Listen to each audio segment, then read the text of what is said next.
Mon soutien envers les États de l'AES découle précisément et en premier lieu du fait que la charte portant création de l'Alliance des États du Sahel est un paradigme absolument africain. Il n'y avait pas l'ombre d'une puissance étrangère dans cette affaire-là. Et c'est l'une des raisons de l'animosité que cela crée à l'extérieur, parce qu'il y avait longtemps que les Africains n'étaient pas affirmés de telle manière au-delà des simples mots, où les Africains disent on va faire par nous-mêmes, et où ils le font. Et pour l'Afrique, donc c'était l'objectif, il y avait bien sûr soutenir et accélérer le processus de décolonisation.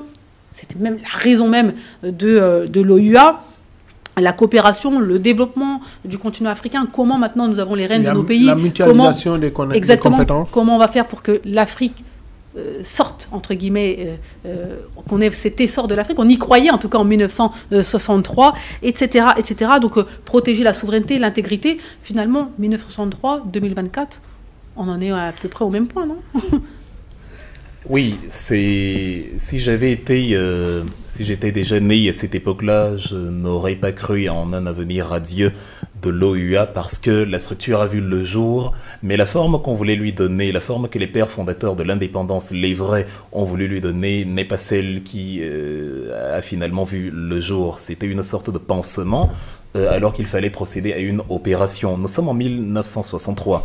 En amont, il y a eu des discussions. D'un côté, on a parlé de deux groupes qui sont formés, le groupe de Monrovia, le groupe de Casablanca. Vous avez le groupe de Casablanca constitué des États comme voilà, les États du Nord avec le Ghana, les États indépendantistes réels, qui, dans la perspective du livre de Kwame Nkrumah de 61, Africa Must Unite, aspirent non seulement à une unité africaine réelle, mais à une unité africaine réelle face au paradigme impérialiste extérieurs qui n'ont pas disparu malgré les indépendances sur le papier. Et à côté de Kwame Nkrumah, vous avez des gens avec qui il travaille, Modibo Keïta du Mali, Sylvanus Olympio au Togo, et on se rappelle ce qui est arrivé dans cette période-là. Pour la Guinée qu'on a créé quelques années avant, monsieur Sékou Touré doit faire face au courroux de la France qui sabote totalement l'économie de la Guinée pour faire payer à Sékou Touré son arrogance d'avoir osé vouloir l'indépendance. Vous avez au Cameroun, on donne le pouvoir à ceux qui ne le voulaient pas, à ceux qui ne voulaient pas l'indépendance, André Marambida, Amadou Ahidjo, pendant que les leaders indépendantistes réels de l'UPC, Urbain Omniobé et consorts sont traqués dans la jungle. Vous avez au Mali, en 1962, Modibo Keïta vient de sortir du franc CFA, et évidemment la France ne voit pas ça d'un bon œil. On va le traquer jusqu'à plus tard en 77 où il finira en prison. Vous avez le Togo, qui au tout début de l'année, Modibo Keïta a rédigé de manière conjointe avec Sylvanus Olympio la charte de l'Union africaine. Mais la manière dont Modibo Keïta et Sylvanus Olympio veulent voir cette Union africaine, enfin cette OUA à l'époque consolidée, n'est pas celle que les impérialistes voulaient voir advenir. De la même manière que leurs valets locaux ont voulu une structure qui sert de rideau, alors que réellement les carcans, les arcanes de la colonisation n'ont pas disparu, et dont Sylvanus Olympio, qui, dans la mouvance de l'indépendance réelle, veut sortir du franc CFA, le 15 janvier 63 se fait assassiner 2 jours plus tôt, et donc l'Union africaine qui advient quelque temps plus tard, je crois au mois de juillet, au milieu de l'année en tout cas, c'est-à-dire c'est une sorte de compromis où ceux qui voulaient l'indépendance réelle n'ont pas réussi à convaincre ceux qui voulaient rester d'une manière ou d'une autre sous le giron impérialiste d'hier, et donc on a fait une sorte de syncrétisme qui a donné quelque chose qui n'était pas réellement de l'ordre de l'autonomie, et donc économiquement, financièrement on est resté afféodé. Politiquement, du point de vue des idéaux, les divergences étaient nombreuses, et c'était, comme je l'ai dit, pensé par le colon qui s'est arrangé dans beaucoup de pays à donner l'indépendance à ceux qui ne la voulaient pas et à vilipender de manière farouche ceux qui la voulaient pour perturber, torpiller littéralement le processus. L'idée, elle était très bonne, mais dans la matérialisation, ça n'a pas été le cas. C'est ce qu'ils ont eux-mêmes constaté à la fin du millénaire, où ils ont dit, bon, on va passer à l'étape suivante, la création de l'UA sur les sondes de l'OUA, parce que l'OUA n'a pas été convaincante. 1963, 2002 quand même. Oui, maintenant, est-ce que l'UA, est-ce que le rejeton... 59 ans oui. Sous l'OUA. Oui, c'est très long c'est très long, pour une oui, structure qui ne donne pas de résultats, mais voilà. Il y en a qui étaient toujours convaincus que non, ça vaut la peine, c'est une union qui a un sens, de la même manière qu'on considère comme des pères fondateurs des gens qui, dans la pratique, ne voulaient pas réellement l'indépendance. Et donc, au début de l'année, je termine par là, au début de l'année, au début des années 2000, quand l'UA voit le jour, c'est en réponse au manquement de l'OUA. Sauf que malheureusement, et on le verra sans doute, elle a considérablement reproduit les métastases cancérigènes de ce qui était son ancêtre. Exactement, donc finalement... Ce qu'il faut dire aussi... La dislocation de l'OUA par rapport au port fondateur, les Sénégalais l'ont subi avec la fin de la Confédération du Mali. Donc ça dit que Modibo était le président de la Confédération du Mali. Il y avait le président du Conseil qui était Mamadou Dia. Et Senghor, il se sentait un petit peu exclu de cet aspect-là parce que, je ne sais pas, parce qu'on n'était pas nés, mais il prétendait être un petit peu le jeton des Français. Et donc, l'atmosphère qui s'est eue en 1962 avec l'emprisonnement de Mamadou Dia et la dislocation de la Confédération du Mali est une des conséquences de l'OUA. Donc, parce qu'on s'est rendu compte qu'après 62, 65, 66, c'est le coup d'État qui intervient. Soi-disant, c'est des Africains qui veulent changer, parce que c'était des frères fondateurs qui ne respectaient pas les aspirations des peuples et qu'ils ont été tués. Malheureusement, on a Kourouma, Bourguiba, il a été un petit peu, on a mis Ben Ali à la place, etc. etc. Et en 2002, beaucoup de gens avaient espoir disant que avec l'UA, ça allait... Les coups d'État, c'est fini. Avec l'UA, tout va aller fonctionner parce qu'on va avoir une commission avec un secrétariat, etc. etc. Et on s'est rendu compte que le mal est toujours là parce que là, beaucoup d'Africains qui inspirent d'avoir leur indépendance, mais financièrement, ils n'ont pas les moyens. Ou bien, c'est des pays endettés. Bien sûr. Voilà, donc... Nous avons souvent un problème en Afrique quand nous mettons nos institutions en place, c'est que nous ne chérissons pas les idéologies ou la mentalité qui a été à la base de la création de ces organisations. L'OUA a connu une déchéance, mais il faut compter également avec la guerre froide qui se menait à l'époque, URSS, États-Unis, et le clivage qui est né à cause de cette guerre froide, même au sein de l'OUA en ce moment-là, où il y avait une partie qui était pro-URSS, il y avait une partie qui était pro-États-Unis, et cela a en quelque sorte gangréné les discussions à l'interne, et cela n'a pas permis à ce que l'organisation puisse véritablement s'asseoir et puisse se développer comme cela se doit. Et ce sont ces difficultés ou ces problèmes qu'il faut vraiment analyser, ne pas répéter aujourd'hui. L'UA le répète, l'UA continue de perpétuer les erreurs de l'OUA à l'époque et on n'est certainement pas encore sorti de l'ornière. D'accord. Donc 2002, on crée l'Union africaine avec des nouveaux objectifs, donc on change un petit peu les objectifs. Hein. Et aujourd'hui, clairement, les gens le disent, on n'a pas l'impression qu'il y a eu de réels changements. Mais concernant la volonté, parce que vous l'avez dit dès le début, c'est-à-dire qu'à partir du moment qu'on a à l'intérieur d'une organisation des gens qui n'ont pas forcément les mêmes objectifs, les mêmes velléités, la même volonté, ça ne fonctionnera pas. Est-ce qu'aujourd'hui, l'Afrique peut parler d'une même voix à travers l'Union africaine? Est-ce que l'Afrique, même s'ils sont à des stades différents, peuvent avoir des objectifs communs et faire en sorte que l'Union africaine puisse finalement répondre et atteindre les objectifs qu'elle s'est fixés, parce qu'elle s'est fixé des objectifs? Déjà c'est un peu ambigu de parler de l'Union africaine. Parce que toutes les organisations sous-régionales ne s'entendent pas. Là, on a parlé de la CEDEAO et de l'AES. Donc, ça dit que, est-ce que si on veut faire des unions au niveau de l'Afrique de l'Est, on a Somalie, Kenya et Somaliland. Donc, ça dit qu'actuellement, le Kenya veut travailler avec Somaliland et que la Somalie n'est pas d'accord parce que Somaliland fait partie de la fédération du Somalie. Donc, vous voyez ce problème-là. Et ainsi, on parle au niveau de l'Afrique du centre, les Grands Lacs. Donc, c'est-à-dire les Grands Lacs, on a actuellement quoi? On dit officiellement avec des experts de l'ONU qu'au niveau du M23, qui est en train de vouloir prendre des territoires au niveau de la RDC, qu'il y a 3 000 à 4 000 soldats rwandais dans ces forces M23. Donc, vous voyez que là... Donc, on a bien compris, l'Afrique, c'est quand même 55 pays. C'est pas un pays... c'est pas un pays, on se pose la question parce que... Bien sûr, bien sûr. Il y a des divergences sur le continent africain, comme il y a des divergences dans d'autres continents. Pourquoi les divergences vont aller jusqu'au conflit armé? pourquoi on n'arrive pas, nous, Africains, oui, il y a la guerre froide, oui, il y a les blocs russes, blocs et OTAN, mais pourquoi nous, Africains, on n'arrive pas à avoir nos propres calendriers, géostratégie, notre propre agenda. C'est toute la question à qui appartient l'Union africaine, pourquoi l'Union africaine et à quoi sert-elle aujourd'hui. C'est pour ça qu'on est là, on va essayer de répondre à ces différentes questions. Je vous en prie, Wilfried, je vous bondissez sur votre siège. Non, pas forcément. Je veux dire, je réponds simplement à la question à qui appartient l'Union africaine, en tout cas pas aux Africains. Sur le papier, elle appartient, enfin, il y a marqué Union africaine, mais quand on considère que même le siège de l'Union africaine n'est pas, je sais pas, n'a pas été réalisé. C'est incroyable. J'étais à Bruxelles aujourd'hui. Je suis rentré de Belgique tout à l'heure. Je suis passé en allant à la gare du Midi devant le bâtiment de la Commission européenne, et là je réalise.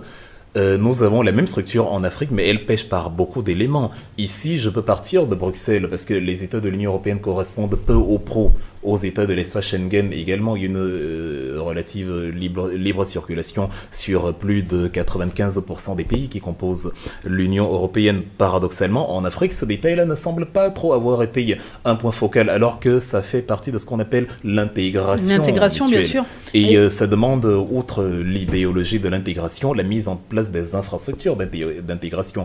Un chemin transafricain de l'Est à l'Ouest, je sais pas, du Sénégal à la Corne de l'Afrique, ou de la côte méditerranéenne jusqu'au Cap de Bonne-Espérance, ainsi de suite. De telles structures ne sont pas envisagées, et quand elles sont même envisagées, elles font plutôt partie du programme chinois des nouvelles routes de la soie pour leurs aspirations économiques, et donc l'Afrique est embrigadée dans cette position là où l'Africain se laisse embrigader dans cette position là où on dirait qu'il aime bien que autrui réfléchisse à sa place. Bien sûr, et on va en parler dans un instant, mais il y a quand même une question. L'Union africaine, on a l'impression que personne n'y croit, mais il y a quand même aujourd'hui 55 pays qui font partie de l'Union africaine, qui participent aux réunions, et donc il y a les rendez-vous. C'est des réunions avec des dîners de gala, des costumes. Donc finalement, ils y vont pourquoi? Mais là, l'information, là, actuellement, il y a le secrétaire général qui va bientôt partir. Mais le débat n'est pas sur la personne, c'est-à-dire il peut s'en aller, Moussa Faki Mahamat, mais si dans le mode de fonctionnement on a encore majoritairement des dirigeants jaloux de leur petite souveraineté, tout à l'heure on parlait de Kwame Nkrumah, quand il est délogé en 66 au Ghana, Sékou Touré lui propose la coprésidence de la Guinée-Conakry. On a là deux individus qui pensent réellement à ce qu'est l'unité africaine. Kwame Nkrumah dit en 61 Africa Must Unite. Sékou Touré 5 ans plus tard matérialise Africa Must Unite en disant moi je suis prêt à épouser tes idées, tu deviens le deuxième président de la Guinée. On co-dirige. Modibo Keïta dans la foulée demande aux autres pays africains de sortir du franc CFA comme lui pour créer vraiment une souveraineté monétaire à minima de la sous-région à long terme du continent africain. Mais on a des dirigeants qui, parfois par intérêt personnel ou parfois par inféodation totale, et à l'époque on avait... C'est douloureux peut-être de le dire, mais Félix Houphouët-Boigny en Côte d'Ivoire, Léopold Sédar Senghor au Sénégal et évidemment Amadou Ahidjo au Cameroun, qui estimaient que non, on se sent bien quand on est accompagné, quand on est épaulé par la métropole. Et vous mettez ces deux éléments ensemble, ça ne fonctionne pas. Ça aboutit à ce qu'on a aujourd'hui, même sur la question rwandaise. Vous avez quelqu'un comme Paul Kagame qui se dit, bon, enfin qui réalise 2-3 bonnes choses pour son pays. C'est un bon pays en termes de climat des affaires. Le Rwanda, la capitale, est l'une des plus propres d'Afrique, sinon du monde. Mais en même temps, il y a ce que nous appelons au Cameroun le concubinage incestueux avec des forces exogènes, où Paul Kagame, reçoit moins de représailles de la part des grandes puissances que ne le reçoit par exemple le Niger, le Mali, alors que les exactions à mettre au crédit du Congo sont 100 fois pires que ce qu'on peut critiquer chez Ibrahim Traoré, etc. Parce qu'en même temps, il y a une coopération de sponsoring. Vous avez le PSG ici en France qui a sur son maillot Vide Rwanda. Vous avez l'enjeu du coltan où le Rwanda sert de tampon génial pour les puissances occidentales qui vont extraire la matière première derrière un rideau et financer leur économie ici et ainsi de suite. Vous avez donc ces Africains à l'intérieur de l'Afrique qui, quand ils ne sont pas inféodés totalement à l'impérialiste, sont ambigus et font à la fois, ils sont à la fois, on a posé en amont dans une autre émission, les questions pour être à la fois de la CEDEAO et de l'AS, peut-être que non, mais on a des dirigeants en Afrique qui sont à la fois africains quand il fait chaud et pro-impérialisme quand il fait froid, parce que, à titre personnel, ça leur assure 2-3 avantages, ça complexifie. Pour le coup, on va parler des avantages. Et effectivement, donc... Ça complexifie énormément, voilà le processus. Bien sûr. Quel est l'intérêt finalement pour ces pays il y a quand même avant de parler des points négatifs et de dire que l'Union africaine n'appartient pas à l'Afrique, quels sont les intérêts? Il y a une certaine forme d'intégration basique, mais pas véritablement poussée et assise comme l'auraient pensé les pères fondateurs de l'organisation. Ça, c'est ce qu'on peut appeler de petites avancées, mais ce n'est pas encore concrètement ce qu'on attend. Vous voyez ces guerres à l'interne, le Rwanda qui épaule des groupes rebelles pour attaquer un pays voisin, l'Ouganda qui se met en liaison avec une organisation rebelle pour perpétrer des exactions, des crimes au sein de la RDC et personne, même l'UA ne peut pas se lever pour taper du poing sur la table pour dire non, cela n'est pas acceptable alors qu'on est une communauté qui doit s'unir, qui doit parler d'une même voix, qui doit essayer d'être une force. Il y a des institutions juridiques dans l'Union africaine. Il y a des institutions juridiques qui décident ou qui jugent des affaires qui ne sont même pas respectées. Les décisions ne sont pas respectées. Donc, si on revient bien, ça veut dire que l'Union africaine est là que pour être le bras armé de l'ONU. Ouais, c'est le triste constat qu'on peut faire. Et malheureusement, les Africains ne sont pas présents au niveau du Conseil de sécurité.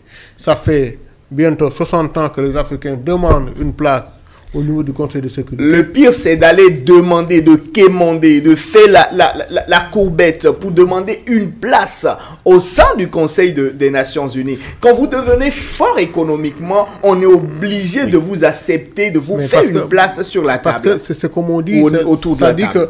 On parle des bienfaits de l'ONU. Il n'y en a pas. Le Sénégal qui va au Cameroun, il est obligé d'avoir un visa. Donc cette intégration n'existe pas. Aujourd'hui, il n'y a pas de l'ONU pour moi, de mon point de vue, certains pays, cette intégration quand même. C'est-à-dire qu'on nous parle des libres-échanges. Les libres-échanges, c'est bon gré, mal gré, c'est avec l'appui de la Banque mondiale et du Fonds monétaire que les Africains ont réussi à mettre l'aspect des libres-échanges, les zones zèles. Donc ça, on peut dire que c'est bien, mais l'initiative ne vient pas de nous-mêmes. Il vient de la Banque mondiale, il vient du Fonds monétaire. Il y a le marché commun. Oui, c'est ça que je vous dis. C'est-à-dire que ce n'est pas une initiative de l'ONU, c'est une initiative venant de la Banque mondiale et du Fonds monétaire. Donc, ça dit que c'est la question qu'on te pose de l'utilité. Là, on est là plutôt pour te parler des postes. Et après, des dîners de débat, des dîners de gala. Oui. Et après, on nous parle que là, actuellement, c'est ton rôle, on en a besoin. Oui. Le Rwanda, il est en train d'attaquer la RDC. Là, on attendait qu'une forte d'interposition de l'ONU au niveau de la RDC. Il y en a, mais tout le matériel, c'est l'ONU qui donne les hélicoptères, c'est l'ONU qui arme les forces de l'Union africaine. Donc là, on te pose des questions. Mais déjà, est-ce que les gens sont d'accord? Je pense qu'il y a plein de visions. Vous dites que le Rwanda attaque la RDC, d'autres disent... Déjà, à l'intérieur, il n'y a même pas cette cohésion qui est nécessaire pour pouvoir trancher. C'est ce que je veux dire. Pour pouvoir trancher, pour pouvoir prendre des décisions. Est-ce qu'elle existe déjà?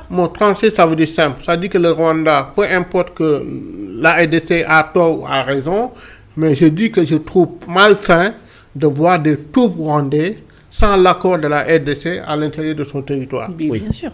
Et puis de toute façon, ces pays encore une un secret de polichinelle jusqu'en 2023, mais ce n'est même plus un secret de polichinelle aujourd'hui. Paul Kagame se défendait d'attaquer le Rwanda, mais depuis le début de l'année, il ne s'en défend même plus. Il a récemment annoncé sur le plateau de France 24 qu'il était prêt à marcher sur Kinshasa, entre autres. Je suis totalement d'accord avec l'argument qui a été évoqué il y a un instant sur l'autonomie financière. Il est hors de question qu'on aille exiger des places au sein du Conseil de sécurité, qu'on aille commander des places, on doit les exiger.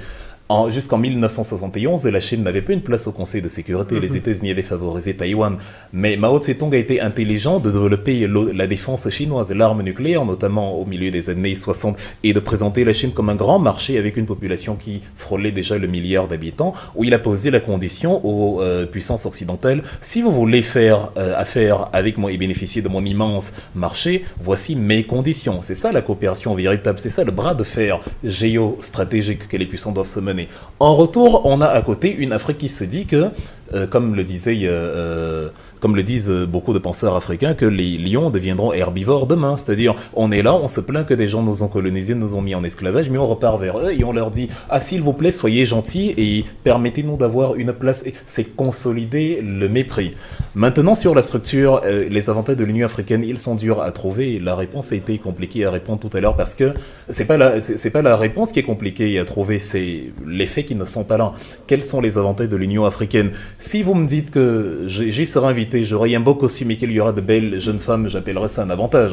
Mais là, on est en politique, on n'est pas en villégiature. Et donc, à ce moment-là, il n'y en a pas. Les avantages sont malheureusement ceux que j'ai cités là. Les beaux costumes, les beaux parfums, les dîners, les belles balades, la cosmétique, la photo de famille. Mais après, dans la réalité, il y a le volet du financement qui n'existe pas. Le siège lui-même, il a été créé par les financements chinois. Le budget de l'Union africaine avoisine les 700 millions de dollars. Mais les Africains ne sont pas prêts, ne sont pas disposés. Ils ont beau dire: oui, désormais, on va aller jusqu'à 75% et l'Union européenne ne contribuera plus qu'à 25%. Bon, déjà, pourquoi ne pas contribuer à 100% quand on veut être autonome? Mais de plus, ils ne vont même pas le faire. C'est encore beaucoup de blabla, beaucoup de verbes, mais la réalisation sera absente. Donc, il y a cela, il y a la mise en place des structures d'intégration, comme je le disais tout à l'heure. C'est-à-dire, vous dites: nous sommes une Union africaine, mais le marché commun, vous dites voilà, on est une Union africaine, on sort un marché commun, mais ça va même au-delà de l'exemple que vous venez de citer, monsieur, c'est-à-dire,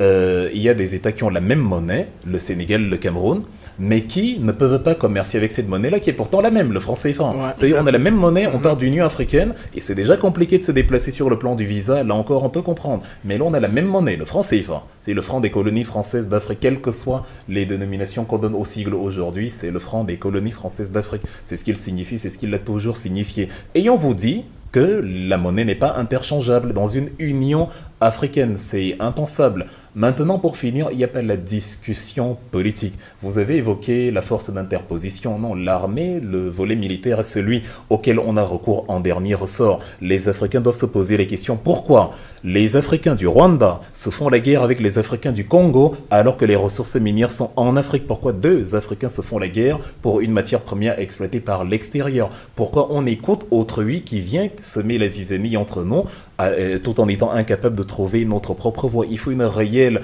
discussion africaine. Il faut une troisième voie où Tshisekedi appelle Kagame et dit: bon, ok, j'admets, je t'ai fait du mal, tu m'as fait du mal, mais à la fin, nous faisons du mal pour qui en fait? Qui est le grand gagnant de l'histoire? C'est pas nous en réalité. Est-ce qu'on ne peut pas trouver, nous Africains, vu que les ressources sont chez nous, un terrain d'entente où nous sommes les seuls gagnants et où nous parlons d'une seule voix contre l'extérieur? C'est bien beau de dire tout ça, c'est-à-dire que je pense qu'ils nous ont pas attendus, ils n'ont pas attendu Vox Live pour comprendre, pour savoir tout cela. Mais qu'est-ce qui fait, mais finalement, qu'est-ce qui fait aujourd'hui? Pourquoi? Mais l'instrumentalisation extérieure, c'est comme les guerres ethniques, les Tutsis et les Hutus à l'intérieur même du Rwanda, c'est pas deux langues différentes. C'est le même peuple, c'est la même langue, mais des instrumentalisations et des jeux pervers venus de gens un peu plus rusés réussissent à créer des antagonismes au sein d'un même peuple. Et justement, comme je disais tout à l'heure, l'Africain se complaît dans ce rôle-là où il accepte que l'autre vienne discuter, il y a sa place. Oui, le problème, c'est l'Africain. Totalement. Pour moi, le problème, ce sont les Africains. Qui laissent le poison entrer dans les cœurs, entrer à l'intérieur, la chimère entrer à l'intérieur et créer la division pour mieux régner. Et ça a toujours été la stratégie qui a marché jusqu'à présent. Et tant qu'on ne prendra pas la mesure de la situation à laquelle on fait face, on va répéter l'histoire et tout le temps. Il faut que l'Union africaine prenne véritablement conscience de la chose. Je suis sûr que les dirigeants et beaucoup parmi les dirigeants africains ont pris véritablement la mesure de la situation. Mais puisque chacun fait comme comme il veut. On a dit, on choisit la démocratie. Il y en a qui font comme ils veulent. Il y en a qui décident de respecter les textes. Il y en a sur qui on frappe parce qu'il y a eu des coups d'État. Il y en a d'autres qui font des coups d'État institutionnels et on fait la fine bouche. Mais c'est problématique parce que s'il y en a qui ont conscience de tout ça, ils peuvent prendre la parole, ils peuvent s'organiser, ils peuvent réagir, ils peuvent changer les choses. Donc, qu'est-ce qui fait qu'aujourd'hui, finalement, on laisse mourir l'Union africaine? Non, parce que pour une simple raison, je vais un peu aborder dans ce sens-là, pour dire le pourquoi. Parce que depuis les indépendances, on est toujours dans des politiques d'urgence. On n'est pas dans les politiques de développement. L'Afrique, depuis 1900, quand il y a eu les indépendances, l'Afrique n'a jamais été dans une politique de développement. L'Afrique a toujours été dans une politique de soigner un bobo que de se développer. Pourquoi? Parce que l'histoire du Rwanda et de la RDC, si la RDC avait des usines de transformation, là, la question de positionnement du Rwanda n'allait pas être posée. Parce que la RDC prend ses ressources d'elle-même et le transforme et le vend dans le marché extérieur. Malheureusement, ce n'est pas des cas. On parle des accès des mines. On ne parle pas des accès des usines, on parle des accès des mines. Donc, tous les puissants étrangers, qu'ils soient européens, russes ou autres, ils n'ont pas l'envie de voir l'Afrique se développer. Parce que le jour que l'Afrique se développera, il n'y aura plus de matières premières dans les usines européennes. Mais ça, pour le coup, on a compris ça, on le sait. Mais c'est pour ça qu'on revient sur le vrai problème. Le vrai problème, ce sont les Africains. Le vrai problème, ce sont les velléités des Africains. Le vrai problème, c'est les objectifs. Quels sont les objectifs des Africains? C'est la corruption. C'est-à-dire qu'il faut que l'Africain... Aujourd'hui, on a démontré quand même qu'il était possible de défaire les chaînes et de pouvoir prendre son destin en main. À un moment, il faut que ça bouge. Vous avez dit tout à l'heure, si des dirigeants ont connaissance du problème qu'on a, pourquoi ne parlent-ils pas? On a un problème sociologique en Afrique. Ce problème est celui-ci. De jeunes dirigeants qui ont des vétérans devant eux et qui savent très bien que voilà ce que le vétéran fait, le maquillage de la Constitution, la déconstruction de la Constitution pour en mettre une autre en place juste pour se représenter de manière perpétuelle. Ce n'est pas forcément bien pour les peuples, mais il peut pas parler parce qu'il se dit il y a ce qu'on appelle le droit d'aînesse. Et il ne faut pas oublier aussi que on a aussi un autre problème, une autre gangrène. J'ose le dire, ces regroupements de présidents qui se retrouvent dans les loges et qui sont redevables l'un à l'autre et qui ne peuvent pas se dénoncer parce qu'ils appartiennent à une fraternité. Je me permets de le dire parce que ça, c'est aujourd'hui un secret de Polichinelle, beaucoup le savent. Et ils se protègent. Ils ne peuvent pas se dénoncer, ils ne peuvent pas être en quelque sorte les dénonciateurs de leur père. Et ça gangrène l'Afrique. Et puis, il faut préciser aussi, il y a certains présidents qui sont des chefs de loge.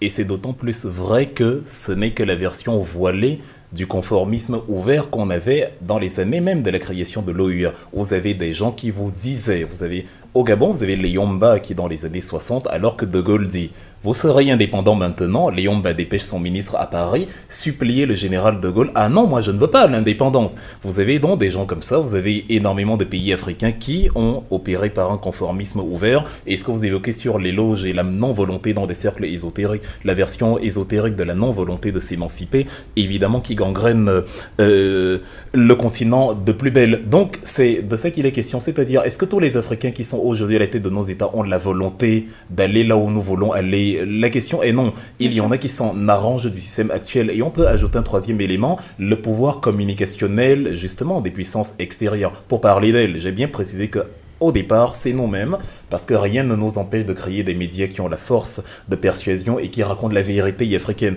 Vous avez aujourd'hui, je ne sais pas qui l'a évoqué sur le plateau il y a un instant, vous avez aujourd'hui le cas tchadien qui a violé la constitution de décembre 2020 Lorsque Idriss Déby perd la vie en avril 2021, la Constitution est claire sur la succession administrative. Mais vous avez justement le fils de l'autre qui s'installe et qui est consacré, qui est adoubé par... comme ce qui a été fait au Togo à l'époque. Il a expliqué quand même, le président du Sénat, comme quoi il était trop vieux.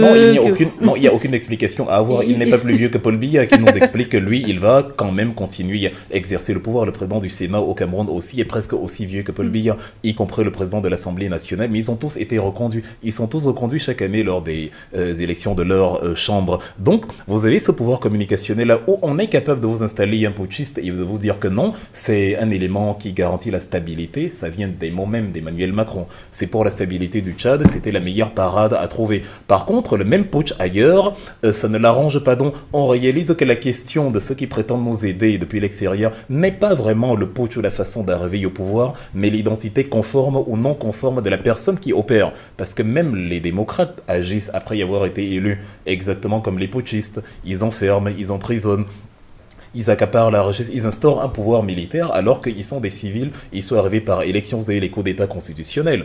En Côte d'Ivoire, vous avez, il y a des scénarios incroyables dignes d'un film hollywoodien où le Premier ministre, je ne sais pas par quelle gymnastique, n'est plus là soudain, et donc bon... Je n'y peux rien, l'appel du peuple, je suis entre le marteau et l'enclume, dont je me représente parce que voilà, les circonstances veulent que je sois là, et ainsi de suite. Et donc vous avez ce discours-là où, quand vous avez des Africains qui veulent vraiment, vous avez utilisé le paradigme de l'aîné et du cadet, mais on peut justement ajouter aussi le paradigme du visionnaire et du soumis, où le visionnaire arrive et dit à son peuple, voici ce que nous devons faire pour être véritablement indépendants. Le pouvoir médiatique que nous n'avons pas et qui vient de l'extérieur, met dans la tête des populations africaines que lui, regardez celui-là, voici les casseroles qu'il traîne, etc., etc. Et on joue comme ça contre nous-mêmes. C'est ce qui a rendu possible l'assassinat d'un homme comme Thomas Sankara. On assassine un homme qui a donné l'autosuffisance à son peuple. L'assassinat d'un homme comme Sylvanus Olympio, qui a voulu créer la monnaie propre à lui, ou encore toutes les misères qu'a subi Kwame Nkrumah jusqu'à sa chute en 66, au point où il se réfugie sur d'autres continents. Vous avez le même problème avec Modibo Keïta, et aujourd'hui encore vous avez... bon, ça peut encore se discuter, mais vous avez des gens quand même, moi je suis favorable à l'Alliance des États du Sahel, vous avez des gens quand même qui essayent de mettre sur pied des paradigmes d'émancipation, et on vous explique qu'ils sont le pire cauchemar envisageable. Par contre, vous avez le Rwanda qui officiellement soutient le M23, le mouvement du 23 mars, et qui marche sur Kinshasa pour des questions de matières premières et de positionnement géopolitique, et on vous explique, et vous avez les communiqués de l'Union européenne qui sont très doux. Nous appelons au retour au calme. Il faut un dialogue. Ah, vraiment, il faut de la communication. C'est très doux, ces mots. Par contre, ailleurs, c'est d'une velléité, c'est d'une violence inouïe. Et je termine en citant le président même actuel de la Commission de l'Union africaine, Moussa Faki Mahamat, qui, il y a quelques mois, après un massacre qui a causé 115 morts et 760 blessés à Gaza, dans le sillage des 40 000 morts qu'il y a déjà eu à Gaza par l'État d'Israël, a condamné fermement les massacres de l'État d'Israël sur les Palestiniens. Et je suis totalement d'accord avec lui. Paradoxalement, sur la question du putsch, des massacres dans son propre pays, le Tchad, le communiqué d'une toute autre teneur. Mes condoléances aux familles endeuillées, il faut qu'on retrouve la voie du dialogue. Il n'y a plus la fermeté, alors qu'il est le président de la Commission de l'Union africaine. Il n'y a plus la fermeté où il pourrait faire comme la plateforme Wakid Tama, qui a dit, lorsqu'il prétendait vouloir se représenter Idriss Déby, qui a dit « Il est hors de question que tu te représentes parce que c'est un coup d'État, que tu te présentes à l'élection parce que c'est un coup d'État. La Constitution ne te donne pas le droit de te présenter, tu as violé l'élection, tu as violé les textes, tu t'es présenté, tu as prorogé la transition, maintenant tu veux être président, on n'en veut pas. » Donc, il faut non seulement des institutions fortes, mais il faut aussi des hommes forts qui défendent ces institutions-là. Et quand les acteurs, même au sein de l'Union africaine, ne se montrent pas, cohérents, et utilisent le deux poids deux mesures selon les pays et selon les situations, à l'Union africaine, vous m'avez demandé si elle va mourir, elle est déjà morte, il y a longtemps, de sa propre mort. Quoi qu'il en soit, c'est un peu le chat qui se mord la queue, c'est-à-dire des institutions fortes, des hommes forts. On le dit, on le répète, on réitère, que ce soit pour l'Union africaine, que ce soit pour les organisations régionales. On le sait et on le rappelle. Depuis que Kadhafi est mort, l'Union africaine est morte. Vous faites le lien aussi ? Pour une simple raison, parce qu'à ce moment-là, on avait une personne au sein de l'Union africaine qui avait financièrement la capacité de soutenir financièrement l'Union africaine. Et deuxièmement, il avait une voix, même si c'est une voix discordante, mais il avait une voix qui portait l'Union africaine. Donc ça, c'est la difficulté de l'Union africaine actuellement, c'est d'avoir un leader africain qui porte la voix de l'Union africaine. Donc, et vous voyez ce que le pouvoir médiatique a fait sur Kadhafi, justement. Bien sûr. Alors, moi, je trouve que c'est quand même problématique de se dire qu'un homme pouvait porter l'Union africaine. Oui, parce que, pour une simple raison, parce que... L'Afrique, c'est quand même 55 pays, c'est-à-dire que c'est très grave. Ça, c'est un problème si un seul homme, Kadhafi seul pouvait porter l'Union africaine financièrement. Avoir la vision pour le continent africain. Ça dit, si je m'explique, je ne dis pas un seul homme pour porter une organisation comme l'Union africaine. Mais ce qu'on appelle, c'est un homme qui est déclencheur, qui est fédérateur, qui arrive à... Il n'était pas forcément fédérateur. Tout le monde ne gravitait pas forcément autour de Kadhafi. Parce que tout le monde ne gravitait pas au nom de Kadhafi, parce qu'on avait créé au niveau de l'Afrique, c'est le problème de ce qu'on parlait de l'Africain. C'est-à-dire, aujourd'hui, vous êtes devant moi, vous êtes capable de porter l'Union africaine. Moi, je défends les intérêts de la France, je ferai tout pour qu'on vous discrimine, on vous dit des choses. Alors, je voudrais revenir sur la communication, sur le narratif. Et le problème, je l'ai souligné une fois en écrivant un post sur LinkedIn en disant... Il est inconcevable qu'on ait une Union africaine qui n'a jamais peut-être pensé investir et créer une agence de presse pour l'Afrique. Parce que je ne comprends pas comment un média africain soit obligé de s'abonner à l'AFP, à Reuters, pour pouvoir avoir des éléments et traiter des sujets concernant l'Afrique. Il y a peut-être des préalables avant, finalement. Là, non, le préalable, c'est la volonté. La volonté de développer le financement. Bien sûr. Je lisais il y a une semaine le livre de El Hadj Mamadou Gassama, alias El Gas, Les bons ressentiments, dans lequel il met en exergue le paradoxe. Je ne suis pas d'accord avec lui sur ses thèses, mais sur ce volet-là, ce n'est pas faux. Il met en avant le paradoxe qui fait que l'Africain qui prétend s'émanciper, se laisse informer par les détachements africains des médias occidentaux. Le Monde Afrique, RFI Afrique. En fait, on crée des détachements africains pour informer l'Afrique de ses réalités. Il y a de l'argent à l'intérieur des organismes africains. Il y a simplement un déficit de volonté de débloquer cet argent-là pour des choses qui pourraient nous être utiles parce qu'on est plus porté par la jouissance immédiate que par les enjeux futurs. On devrait... Si on crée, je ne sais pas, dans le cas de l'Afrique centrale, je viens du Cameroun, le Cameroun aurait pu créer, je ne sais pas, Info Cameroun, et maintenant la rubrique Sénégal, Info Cameroun Sénégal, Info Cameroun Rwanda, pour qu'à partir de Info Cameroun, on s'informe sur la situation au Rwanda, on s'informe sur la situation... À partir de l'Afrique, on s'informe sur l'Afrique. Exactement, parce qu'aujourd'hui, sur Kadhafi notamment, qui n'est pas un saint, évidemment, il a un passif... carrément horrible, il faut le dire, c'est pas reluisant, mais le nouveau Kadhafi, le repenti, entre guillemets, j'exagère, mais je veux dire, le Kadhafi qui, après avoir été déçu par le panarabisme, s'est tourné vers le panafricanisme, ce Kadhafi-là quand même, on pouvait se dire, bon, on ne peut pas revenir en arrière s'il présente aujourd'hui une volonté de passer à autre chose qui peut nous être avantageuse, il est africain. Après tout, pourquoi pas, mais on a le narratif qui nous a vaincus, le soft power venu d'ailleurs qui nous a qui a déterminé à notre place qui étaient nos méchants. Quand il voulait qu'il soit bon, il était reçu sur le champ de Mars et on lui dressait une tente à Paris. Bien sûr, avec ses chameaux, etc. Et quand ils ont décidé que nous devons le trouver méchant, ils ont décidé qu'il est méchant et nous avons accepté en 2011 qu'il se fasse massacrer parce qu'il tuait son peuple, parce qu'il était un dictateur, etc. Ça doit s'arrêter. Et aujourd'hui, l'Union africaine, comme beaucoup de structures en Afrique, souffre du fait que le jour où vous aurez quelqu'un qui aura des propositions, des propositions réelles pour créer une véritable Union africaine ou pour pousser l'Afrique vers le haut, pour l'émancipation financière, pour quelqu'un qui va dire on arrête de donner le cobalt et le coltan aux puissances impérialistes et on le transforme en Afrique.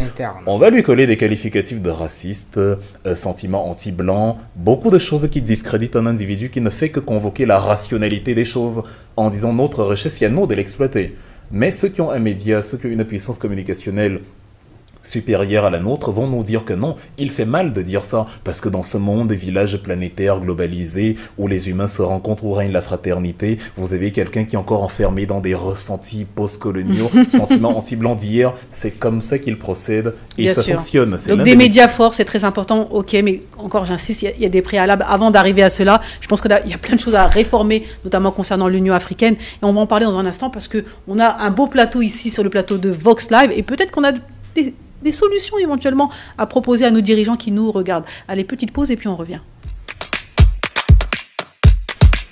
De retour sur le plateau de Vox Live avec nos 3 invités. Aujourd'hui, on parle de l'Union africaine. À qui appartient l'Union africaine? Nous sommes en deuxième partie et en fin d'émission. Et on va parler peut-être solutions. Y a-t-il peut-être des solutions pour avoir une Union africaine forte, une Union africaine digne de ce nom? Alors, on va conclure par cela. Donc aujourd'hui, on en parlait un petit peu en off concernant le financement de l'Union africaine. Et ça, c'est très important pour avoir une Union africaine, pour avoir une institution autonome, souveraine, indépendante, il faut forcément la financer. Moi, j'ai espoir. Pourquoi j'ai espoir? Parce qu'on a déjà actuellement au niveau de la Banque africaine de développement qui fait du travail assez intéressant, assez énorme. Donc, il est en train de travailler sur des fonds de développement sous-régional.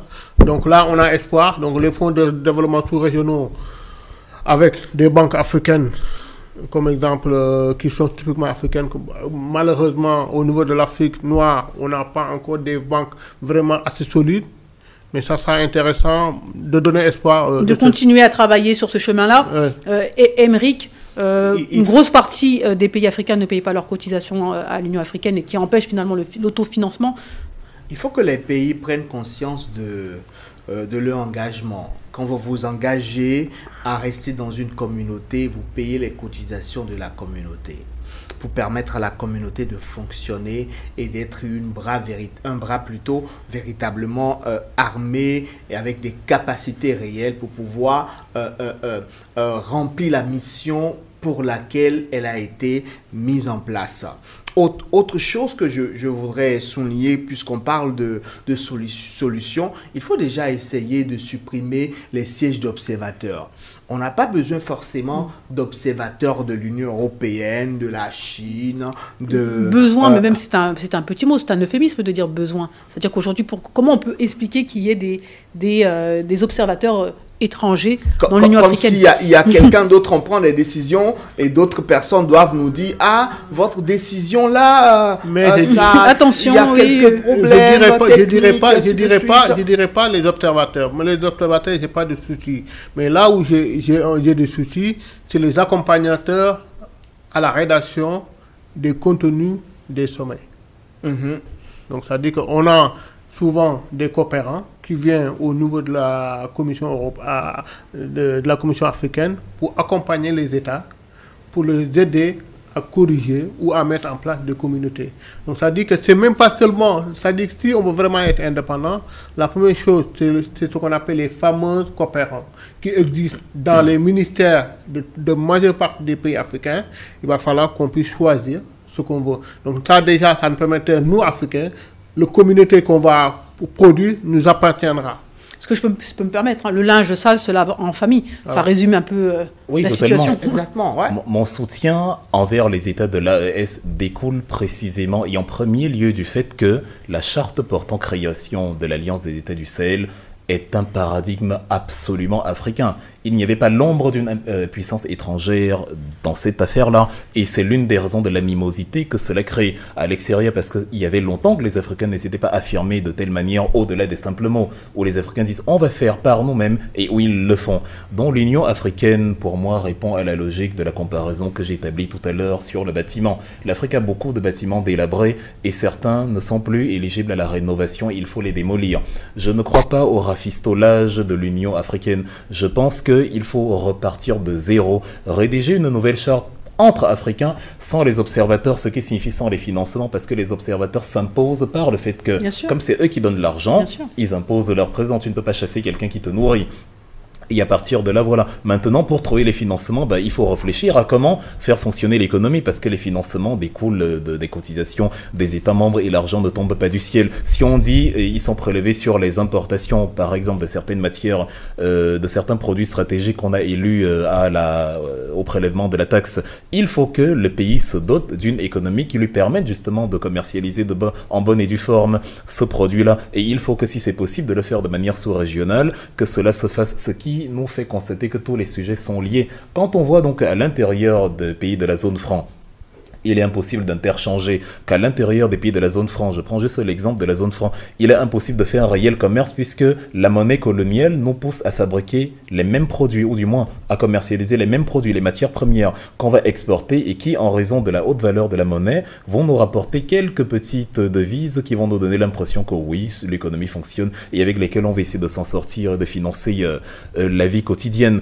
Or, à partir du moment où voilà, vous avez ces mécanismes-là, vous avez du mal à créer une économie qui vous permet d'avoir de bonnes importations, de bonnes exportations, qui vous permet donc d'avoir de bons prélèvements sur ces exportations-là, qui vous permet donc d'avoir la capacité de financer l'Union africaine, etc., etc. Donc tout doit recommencer à zéro.